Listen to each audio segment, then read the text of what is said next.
Welcome to Going Deeper with David Steele, the show that dives into the heart of environmental solutions while literally floating on the source, the ocean.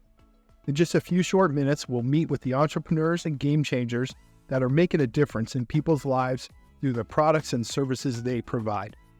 Get ready to unplug from the matrix of mediocrity and plug into nature as we discuss the solutions to many of today's biggest challenges.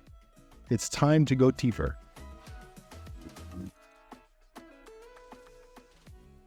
Yay, I am so excited today to record this episode of Going Deeper with one of my dearest, most amazing, incredible friends in the world, Nastasha. Oh my gosh. I just love what you're up to and what you've done and what you've created. And everybody's wondering what is, but you've created an enterprise of juiceries here in San Diego and Orange County. That's so awesome. And I think what I love the most is that you never took the easy way. You always did it in a way that was the best possible product and the most environmental product that you could do. I think you're like the only juicery in San Diego that I know of that's all organic, all glass jars. It's really amazing. I love it. And then you've branched out and started creating food, and you've done a recipe book, and you're just such a great advocate for healthy living and clean living. I guess one of my first questions is, what's your why? Why would you create one of the more challenging restaurants types you can create? Yeah. Why did you get into this? It's a great question. Well, before I get into the why, I think something that you said, like growing and maintaining that integrity, I think I realized early on after I had my first store and we had integrity, and it was hard. It was really hard to make the numbers work. And not only are we, serving in glass bottles, but we don't cut any corners with our products. We're serving truly raw juice. We don't have any pasteurization practices. We don't dilute our juice. We're truly raw. We're organic. As you said, glass bottles. We offer a redemption program to encourage reducing, reusing, recycling. Everything was printed on, recycled paper. All of our to-go packaging was compostable. Like everything we did all the way. And that was so important to me. The environment, doing things the right way, showing people what could be done was important to me. And when I first got into the business, I was failing. It was hard to make it work. I didn't know how to make it work. And I remember, I didn't know what I needed, but I knew I needed help. And I remember this guy coming in to the store, introducing himself. He was, I won't name drop, but he was one of the founders of like Quicksilver, a really big brand, a very successful person. And he said, I love what you created. I'm going to help you open 20 more. He's like, come up to my office in Orange County. Let's do this. I was like, thank God, because I was like bleeding cash. I didn't know what I was doing. And I was so excited, like, okay, my knight in shining armor. I say, this person's going to help me figure this out. And I remember sitting down at his conference table, this giant conference table in this fancy office in Orange County. And I had brought a bunch of products, and he just started picking apart this recycled paper. Like, nobody cares about that. We've got to go plastic. We got to get rid of the glass bottles. We got to start pasteurizing the juice. Like, it's the only way to make the margins work. And I stood up, I shook his hand, I said, thank you, but no thank you. I said, if I can't grow with integrity, I don't want to grow at all, and that was a decision I made that day, that I'm going to go down with the sinking ship, but I am not going to sell my soul. And so I'm proud that here I am 10 years later, 7 stores later, and still growing, and figured out how to make it work without taking the easy road. The why, back to your actual question, I worked the first half of my adult life in the corporate industry, in the banking industry. I worked for money. I came from nothing. I grew up in poverty, welfare, food stamps, saw the lowest of lows in my childhood. And I thought, I'm going to be successful. I'm going to be something one day, And so I worked so hard on my own at 16, busting my ass, trying to make something of myself, and bought my first house at 20, was buying cars and toys and doing the thing, And I got there and it was empty. I was like, wait, I did the thing. I got the house, I got the picket fence, I got the car, and there was no happiness in that for me. And I realized that, you can make all the money in the world, but that's not going to buy your happiness. I wanted to do something that made a difference, that meant something to me. And somebody told me, actually, at the bank that I worked at, one of my clients said, if you love what you do, you'll never work another day in your life. And I wanted to know what that was. And at that time, I was passionate about, environmental sustainability, passionate about, healthy food, showing people that, you could eat healthy without compromising your taste buds. And there was a role for that, right, in the food space. Like there are more sustainable food choices, and I could help people make those choices by making those choices taste really good. And so I decided that I wanted to do something with that, but it had to be done right, because otherwise I'm just buying myself a job. It's just a job again. It's just as empty as it was working in the corporate world. So my why is that I want to love what I do, and I want to always be able to drink my own juice. And I think that's super important. That's where I'm at. Amazing. I love that. And, I think that the people watching this won't really realize the scope or breadth of what you've done. But what's been interesting to me watching you since that very first opening of your first store till now is that, and I know it's not easy at all, but I know it's not easy, but you make it seem easy. You always have a smile. You're always, super sweet and outgoing, but you make it seem like, yeah, I can do this. And it's like, it's not one store you have, or two, or three, or five. You have 7 different stores. That's lots of employees. And you do it as a single mom, which is, it's incredulous to me that you're able to do that. And you're like one of the best moms I know. You've taken your kids everywhere. You've given them the best life possible. And every time I see you on social media, you're in some faraway place, seeing some incredible thing. And it really goes to show when you're in your passion and you're in your truth that you can pretty much do anything. Absolutely. So, absolutely. From an environmental standpoint too, you made a choice to be vegan some time ago, right? 15 years, I think now. 15 years. Yeah. Wow. And was your choice mostly the animals? It was all things. It started with health. I was studying nutrition. It's funny because I was in a holistic nutrition course, and I remember, I was very interested in health and wellness and nutrition. I had a passion that was kind of born out of the loss of a loved one early in life. And I remember in this course, it was not like they had no nutritional philosophy, so to speak. It was just like, here's the information. And I remember this day so vividly. This is what started me down that vegan path. We were reading this page, and it was talking about all the essential nutrients that we have to consume, right? And it gave us 2 lists. So you could get it from these sources or these sources. And this was like animal-based sources, and this was plant-based sources. And next to the animal-based sources, it had a sub-list of like all the negative impacts if you have too much of these things. But the plant list had none. And I was like, wait a minute. I raised my hand. I was like, so we should all just be getting them from the plants. And they were like, no, we don't subscribe to any nutritional philosophy. I was like, but it's right here. It's in the book. So that really got my wheels spinning, and I started researching, a plant-based diet and becoming more passionate about that. And of course, the animals became a part of it. The environment was a huge part of it. Understanding how much water it takes to produce 1 pound of meat. Understanding like the land use, that goes towards raising, animals in order to feed the, copious amounts of meat that our population likes to consume. I just realized that going plant-based was certainly, amazing for the environment. I realized it was amazing for my health, and the animals are definitely not complaining about it. So it seemed like the right thing to do. Well, I think anybody on the planet could just go to Choice every day and eat. Please do. You would have the most incredible food. You made the most incredible gluten-free bread I've ever tasted before in your store. I'm obsessed with it. It took me a year to develop that recipe because it had to fit. Originally, I didn't want to create a bread. I don't know anything about, to me, baking is like chemistry, and I was terrible in chemistry. I wasn't trying to get into baking bread. I just wanted to have avocado toast on my menu because you can't find a good gluten-free, organic, plant-based avocado toast anywhere. All the gluten-free breads had egg in them or other things that I couldn't consume. So it's like, I need to have an avocado toast. And so I started digging for a bread, looking for a bread. I shipped them in from all over the country. And it's like, it had to fit into the nutritional philosophy. It had to be organic. It had to be gluten-free. It had to be plant-based, and it had to taste good. And I got almost all of those, but the taste good, like you couldn't find one that fit into that entire philosophy. And so I was like, I guess I have to create one. I was working with a restaurant consultant at the time, and those were his words to me. He's like, I guess you have to create one I was like, I don't know anything about making bread.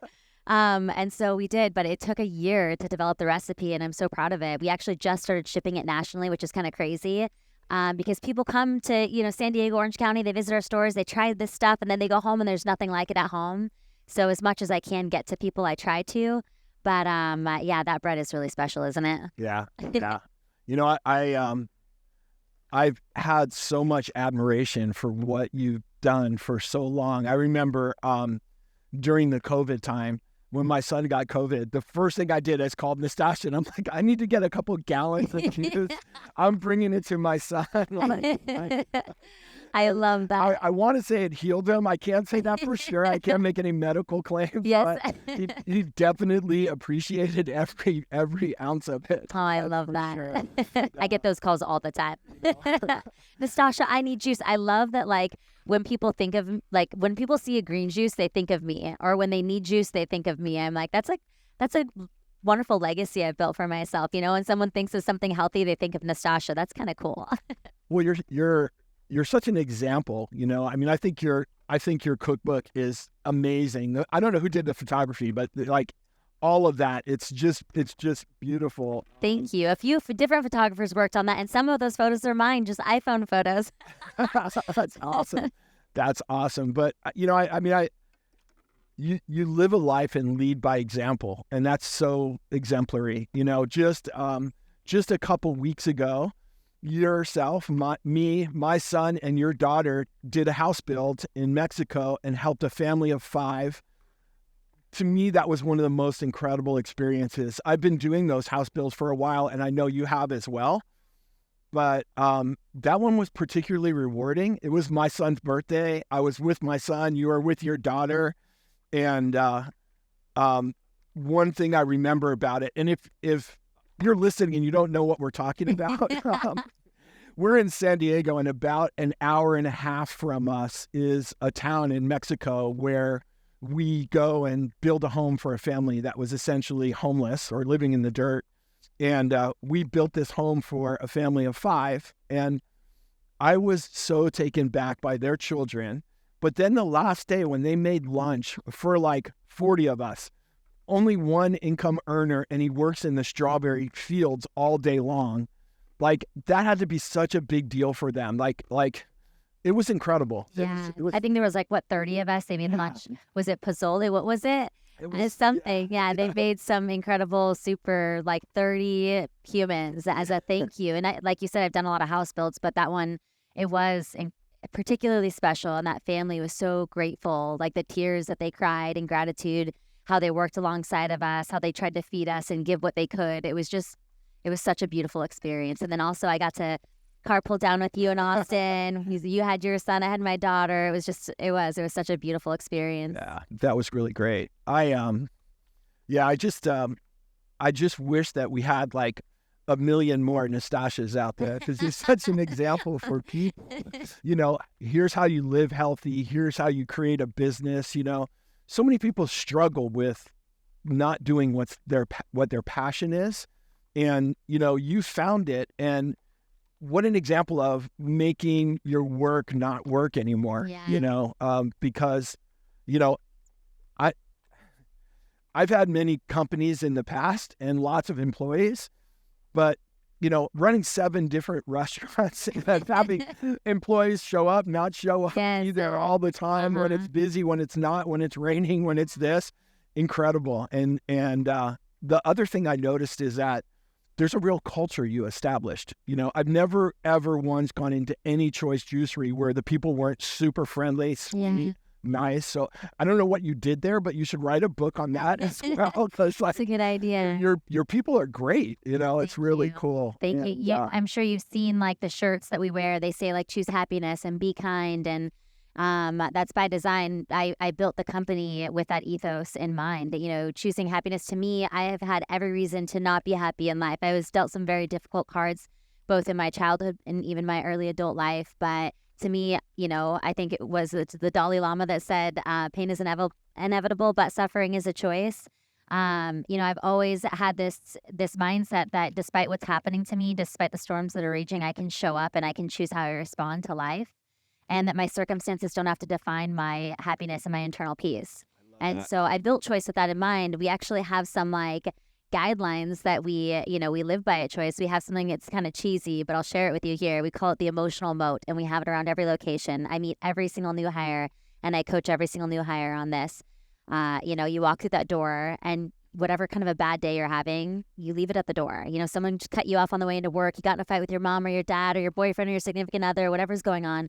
Leave it at the door and step into what we call the choice bubble, which is just a funny way of saying the present moment. They say it's impossible to be unhappy if you're in the present moment, right? If you're unhappy, you're likely dwelling on something that happened in the past, or you're projecting into the future. But if I'm right here, right now, hanging out with David Steele in the ocean, like, how can I be unhappy, right? And so I actually learned part of that from like building that into the company. I learned from surfing, because I noticed whenever I'd go surfing, I would just be so like, if I'm having a bad day, I just need to get in the ocean, And, the scientists will tell you it's sea foam or something like that. But for me, I noticed like when I'm out here, I can't be anywhere but right here. There's so much going on, right? We're the tide, we have to pay attention. We have to be very present with what we're doing. And so I noticed that when I got out of the ocean, I always felt better than when I got in. And it reminded me of that quote by Albert Einstein: you can't solve your problems at the same level of thinking that created them. So if you're in a bad space and you go and you get happy and come back, it's like those problems, they look a little bit different. New ideas, new perceptions come through. And so I was like, why don't we make that, a guideline at Choice, like where we step into the present moment when we come to work and we leave our problems at the door. That's not some fake it till you make it, like toxic positivity movement. To me, it's a, hey, I'm choosing happiness while I'm here. And when I leave here, I'm in a better place than I arrived. And I always tell every single person that comes to work there, like, if you need someone to talk to, listen, I've read every book. I've taken every self-help, program you can take. Like, I have resources. So if you need someone, I'm here for you. My phone number is in the, the phone book of every single team member at Choice if they ever need anything. But if we show up and we're working that shift, it's like, we're going to show up, we're going to choose happiness so we can make a positive impact on the people that we work with, on the community that we serve, and for ourselves. It's a choice for ourselves. So people talk a lot about how they come to Choice and like, it feels so good. You get the best people. I'm sure it's different. It is. Like, people are so nice. It's by design. They greet you when you come in. They're just like happy to see you. It's really cool. It's really cool. I've also done your juice cleanse before. And I'm like, when I first did it the first time, I'm like, okay, this is like a premium product. Like, you can do this, David. And I'm like, it was so good. Oh my God. I wasn't hungry at all. Yeah. Products were really great and it felt really good. And, I just appreciate what you said about the ocean. For me, it's the same. It always has been. It's like when I was a young child, I just read every word of Jacques Cousteau's books. And I was just like, I just want to be an aquanaut when I grow up. That's what they called them. And that's all I want to do. And look at you now. Like, oh out here in the ocean, probably the first person to film a podcast in the ocean. I love it.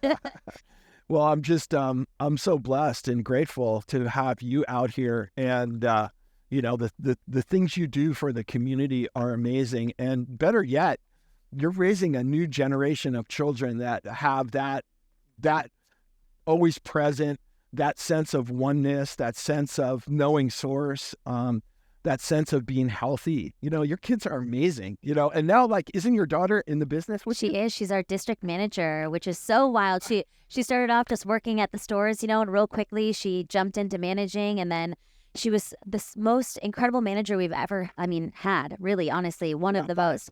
I'm not biased. And so I was like, I feel like she could be our district manager, but I can't say that because she's my kid, And so I waited until my upper management team, my office manager, HR manager, operations manager, all came to me and they were like, Nastasha, we think Tessa should be the district manager. And I was like, okay, I was thinking the same thing, but it couldn't come from me, And so, yeah, she's crushing it. She's doing amazing. My son also works in the company.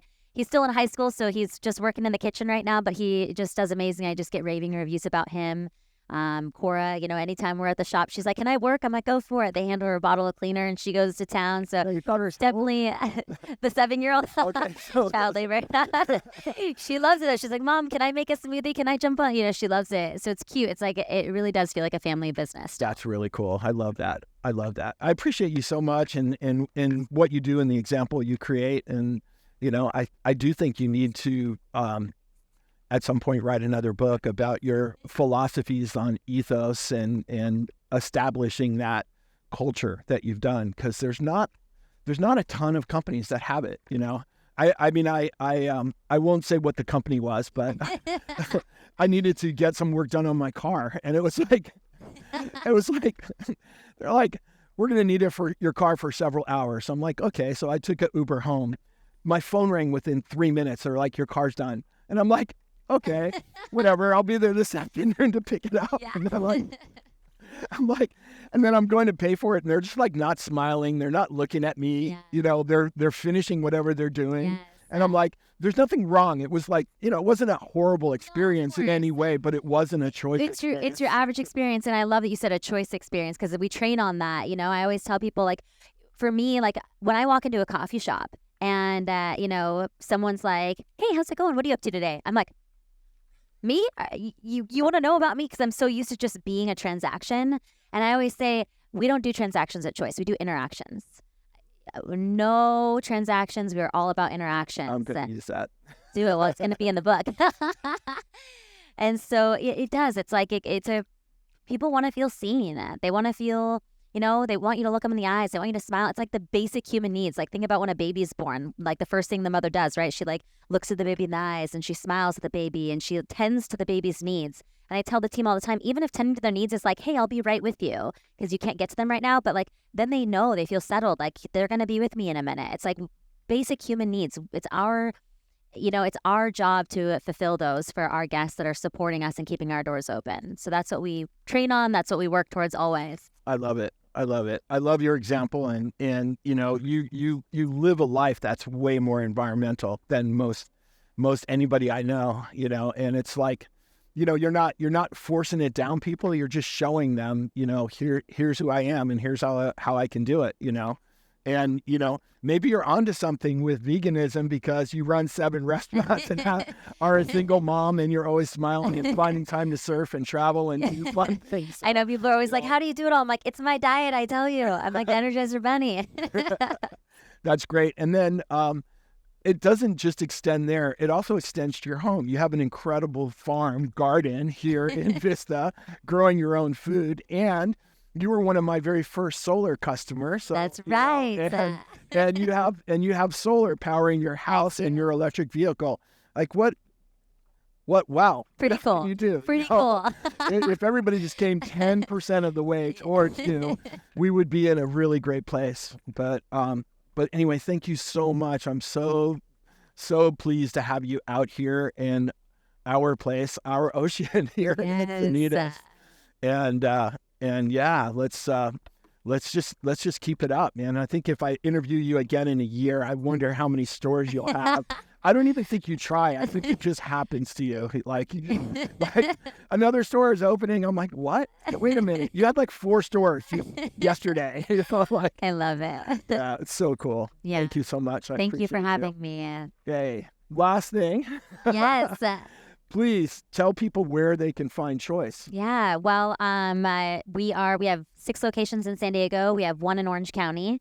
So obviously you can pop into any of our locations throughout Southern California if you want to support us that way. Also, online, we do ship our elixir line, our bread, our greens powder, our protein powder. If you're not local and you want to check us out, and obviously you can always buy a copy of the book. You can find all that on Choice Juicery's website at www.choicejuicery.com. I love it. And you can find us on Instagram. I'm at Nastasha McKeon. And then, of course, there's at Choice Juicery. Awesome. Love to connect with everybody there. Thank you. Appreciate you. Thanks for joining me on this episode of Going Deeper with David Steele. I hope you found inspiration and insight to fuel your passion for a better world. Remember, change starts with us, and together we can be the driving force for a brighter, more sustainable future. So until next week, keep your hearts open, your minds curious, and your actions aligned with the planet's well-being.